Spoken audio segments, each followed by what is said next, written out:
स्वागत है आप सभी का हमारी एक और ब्रांड न्यू वीडियो में। आज की वीडियो में हम लोग पढ़ने वाले हैं भोजन पोषण के पेपर के बारे में, जो कि मिड टर्म एग्जामिनेशन के लिए बहुत ही ज़्यादा इंपॉर्टेंट है। और जो मैं क्वेश्चन यहाँ पे बताने वाला हूँ वो क्वेश्चन डेफिनेटली आपके एग्जाम में आने वाला है, तो इसे आंख मूंद कर इस पर विश्वास करेंगे और अपने पेपर के मिड टर्म एग्जामिनेशन में भोजन पोषण के पेपर में पूरे के पूरे नंबर ले आएंगे। क्योंकि बीए का एग्जाम में अगर आप लोग सिर्फ कम परसेंटेज लाएंगे तो उससे काम नहीं चलेगा, आपको अच्छे नंबर लाने बहुत ज़्यादा आवश्यक है।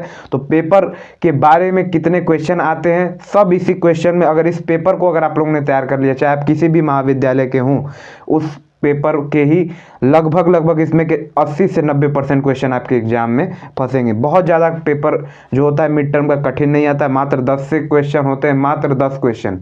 सिर्फ इतना काफ़ी है, क्वेश्चन है मेरा सिर्फ इतना काफ़ी है, हाँ बिल्कुल इतना ही काफ़ी है। मिड टर्म एग्जामिनेशन का ये पेपर है जिसमें हम लोग पढ़ेंगे भोजन पोषण के पेपर में, चाहे आप बीए फर्स्ट सेमेस्टर के हैं, सेकेंड के हैं या थर्ड सेमेस्टर के, यही क्वेश्चन आने वाले हैं। चाहे आप किसी भी महाविद्यालय के हैं, पहले इस क्वेश्चन को देख लेंगे। हाँ थोड़ा बहुत चेंज हो सकता है, मैं ऐसा नहीं कहता कि कोई भी चेंज नहीं होगा, लेकिन मुख्य तरीके से इसमें से लगभग 70 से 80% क्वेश्चन आएंगे। तो एक बार जरूर इसको पढ़ के ही जाइएगा। सबसे पहला क्वेश्चन है क्वेश्चन नंबर 1, निम्न में से कौन शारीरिक स्वास्थ्य को प्रभावित करने वाला तत्व है। क्वेश्चन पूछ रहा है कि इसमें से कौन सा, जो चारों ऑप्शन, इनमें से कौन सा शारीरिक स्वास्थ्य को प्रभावित करता है। पहला है पोषक आहार। पोषक आहार मतलब होते हैं जो भी आप खाना खाते हैं। सेकंड है आपका स्वच्छता, शुद्ध वायु, शुद्ध जल। क्या स्वच्छता से, शुद्ध वायु से, शुद्ध जल से आपके शारीरिक स्वास्थ्य में प्रभाव आता है? बिल्कुल आता है। प्रदूषण रहित पर्यावरण, अगर आपके समाज में प्रदूषण नहीं है तो उससे आपका शारीरिक स्वास्थ्य और अच्छा होगा, आपकी उम्र और ज़्यादा बढ़ जाएगी। तो यानी इस क्वेश्चन का आंसर होगा ये सभी, यानी आंसर नंबर डी, यानी इस क्वेश्चन का आंसर हो जाएगा option number D. Question number 2 की बात करते हैं।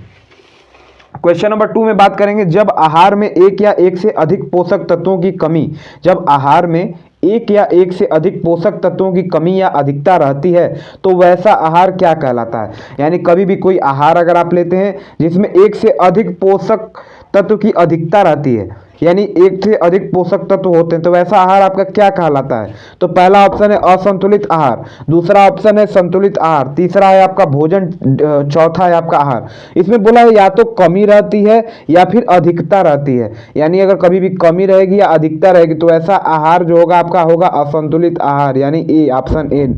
इसमें क्वेश्चन नंबर बी नहीं होगा, संतुलित आहार नहीं होगा, क्योंकि इसमें बराबर होना चाहिए। अगर बराबर रहता तो संतुलित आहार, या अगर आप लोग उसको सिर्फ स्वास्थ्य के लिए वो भोजन खाते यानी वो भोजन होता। तो इस क्वेश्चन का आंसर होने वाला ए, यानी कमी या अधिक रहेगा तो उसको हम लोग असंतुलित आहार कहेंगे।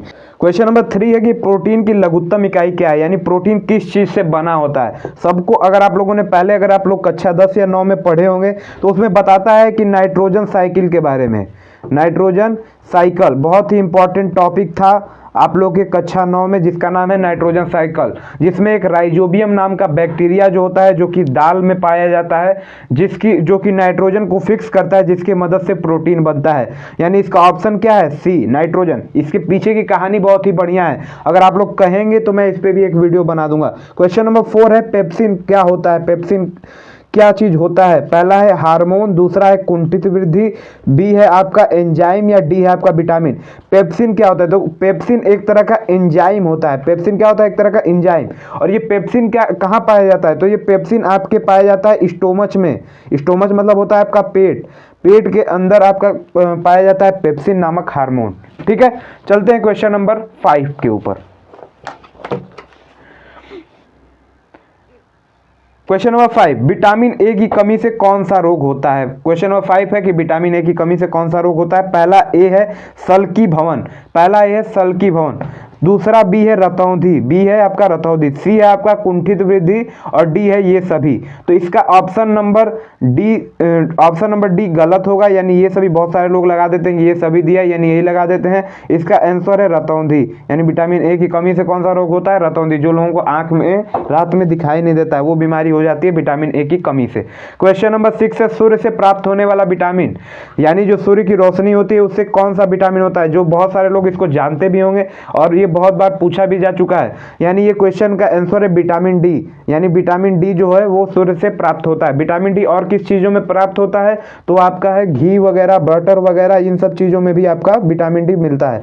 क्वेश्चन नंबर 7 है आपका, बच्चे के भोजन में किसकी कमी होने पर रक्त अल्पता की शिकायत होती है। यानी किस चीज़ की कमी हो जाती है भोजन में, तो उससे रक्त अल्पता यानी खून की कमी आपको देखने को मिलती है बच्चे में। तो बहुत ज़्यादा इंपॉर्टेंट ये क्वेश्चन है, क्योंकि औरतों को ये अलग से दिया भी जाता है कि जब प्रेगनेंसी का समय होता है तो बच्चों को दिया जाता है, मतलब औरतों को दिया जाता है, जिससे कि उसके शरीर में खून की कमी ना हो और जो आने वाला बच्चा है वो स्वस्थ हो। इसके लिए लौ लवण यानी आयरन की टेबलेट दी जाती हैं। लो मतलब आपका आयरन की टेबलेट दी जाती है। आयरन की मदद से खून की कमी दूर हो जाती है। क्वेश्चन नंबर 8 है, मधुमेह किस में खराबी के कारण होता है। क्वेश्चन नंबर 8 है, मधुमेह किस चीज में खराबी के कारण होता है। तो पहला है अमाशय। अमाशय में खराबी होने से क्या आपका मधुमेह होता है, नहीं होता है। सेकंड है आपका पीयूष ग्रंथि में। पीयूष ग्रंथि में अगर खराबी हो जाएगी तो मधुमेह, यानी मधुमेह मतलब शुगर।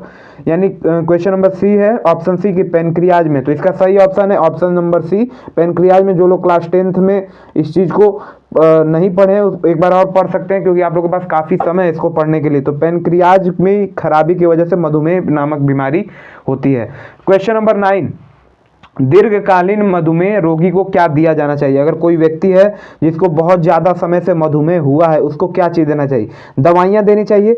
गलत जवाब, क्योंकि दवाइयाँ तो खा ही रहा है। अगर वो मधुमेह रोगी है तो दवाइयाँ तो खा ही रहा है। इंजेक्शन देने से क्या वो ठीक हो जाएगा, नहीं होगा ठीक। तो ऑप्शन नंबर बी है आपका इंसुलिन। उसके शरीर इंसुलिन, जो ये आपका पेनक्रियाज होता है वो इंसुलिन नामक हार्मोन आपके शरीर में छोड़ता है, जिसकी वजह से मधुमेह हमें नहीं होता है। जब पेनक्रियाज खराब हो जाता है तो हमें मधुमेह होता है। और पेनक्रियाज क्या छोड़ता है आपका, इंसुलिन। तो इंसुलिन ही, अगर किसी व्यक्ति को शुगर हो चुका है बहुत ज़्यादा समय, तो उसके अंदर से आर्टिफिशियल तरीके से इंसुलिन दिया जाता है। लेकिन इसमें दिक्कत क्या होती है कि अगर कभी कभार इंसुलिन अगर आपके शरीर में ज़्यादा चला गया, तो अगर इंसुलिन आपके शरीर में ज़्यादा चला गया तो आदमी कोमा में भी जा सकता है। आदमी कोमा में भी जा सकता है। इसलिए इसकी क्वांटिटी बहुत ही ज़्यादा निर्धारित करके डॉक्टर देते हैं। कोई भी व्यक्ति इसको अपने से दे नहीं सकता है। क्वेश्चन नंबर 10 है, मनुष्य के शरीर के किस अंग से इंसुलिन हार्मोन का स्राव होता है। यानी मनुष्य का कौन सा अंग होता है जिससे इंसुलिन हार्मोन निकलता है। अभी तक मैं आपको बताया था कि पेनक्रियाज की खराबी से मधुमेह होता था। इंसुलिन कहाँ से निकलता है, पेनक्रियाज में। किसकी खराबी से इंसुलिन नामक हार्मोन का स्राव होता है। तो इसका आंसर एकदम सिंपल है, ऑप्शन नंबर बी, पेनक्रियाज। यानी क्वेश्चन नंबर 10 का आंसर है ऑप्शन नंबर बी, पेनक्रियाज।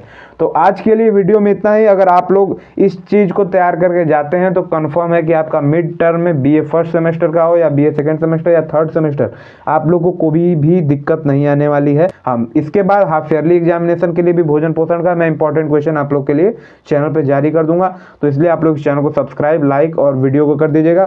और bye bye, see you later, good night.